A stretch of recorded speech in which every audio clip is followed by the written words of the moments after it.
Chapter 8 Last Days.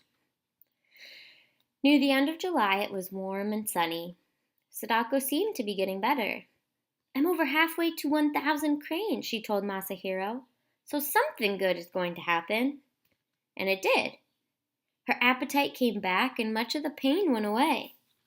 Dr. Numata was pleased with her progress and told Sadako she could go home for a visit. That night, Sadako was so excited she couldn't sleep. To keep the magic working, she made more cranes.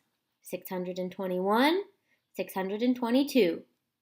It was wonderful to be home with the family for Oban, the biggest holiday of the year. Oban was a special celebration for spirits of the dead who returned to visit those they had loved on earth. Mrs. Sasaki and Mitsu had scrubbed and swept the house until it shone. Fresh flowers brightened the table. Sadako's golden crane and Kokeshi doll were there too. The air was filled with smells of delicious holiday food. Dishes of bean cakes and rice balls had been placed on the altar shelf for ghostly visitors. That night, Sadako watched her mother put a lantern outside so that the spirits could find their way in the dark. She let out a happy sigh. Perhaps, just perhaps, she was home to stay. For several days, a steady stream of friends and relatives came to call on the Sasaki family. By the end of the week, Sadako was pale and tired again. She could only sit quietly and watch the others. "Sadako certainly has good manners now," Mr. Sasaki said. "Oba-chan's spirit must be pleased to see how ladylike her granddaughter has become." "How can you say that?" Miss Sasaki cried. "I would rather have our lively Sadako back." She dabbed at her eyes and hurried into the kitchen. "I'm making everyone sad," Sadako thought. She wished she could suddenly turn into her old self. How happy her mother would be then. As if she knew that was what was in Sadako's mind, her father said gruffly, "There now, don't worry. After a good night's rest, you'll feel fine." But the next day, Sadako had to return to the hospital. For the first time, she was glad to be in the quiet hospital room. Her parents sat beside the bed for a long time. Every now and then, Sadako drifted off into a strange kind of half-sleep.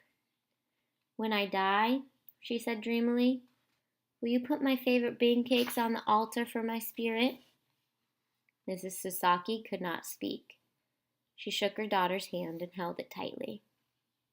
"Hush," Mr. Sasaki said in a funny voice. "That will not happen for many, many years. Don't give up now, Sadako-chan.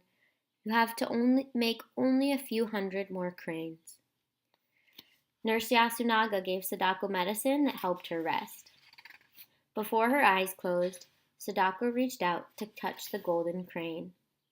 "I will get better," she murmured to the Kokeshi doll. "And someday I'll race like the wind." From then on, Dr. Numata gave Sadako blood transfusions or shots almost every day. "I know it hurts," he said, "but we must keep on trying." Sadako nodded. She never complained about the shots and almost constant pain.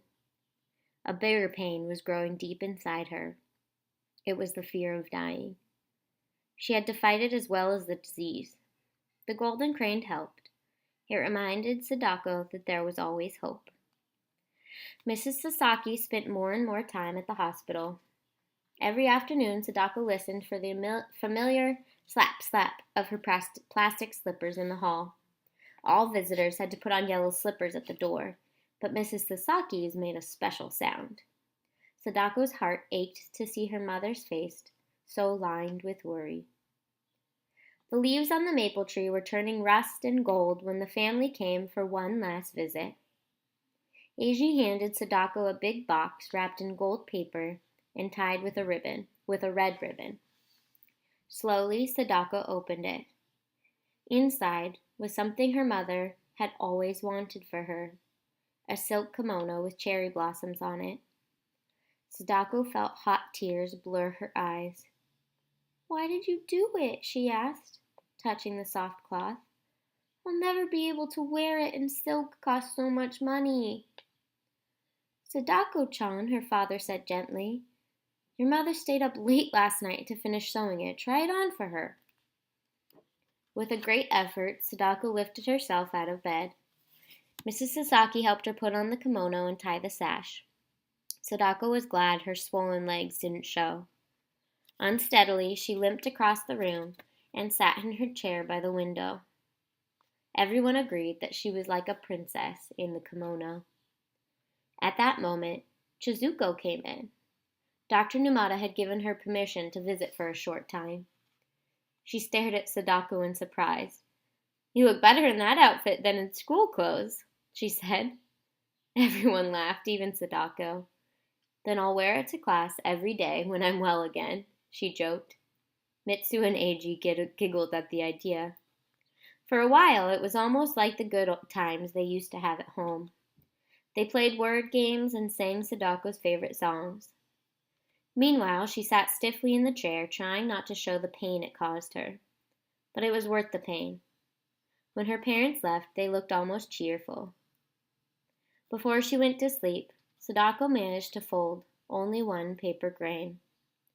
644.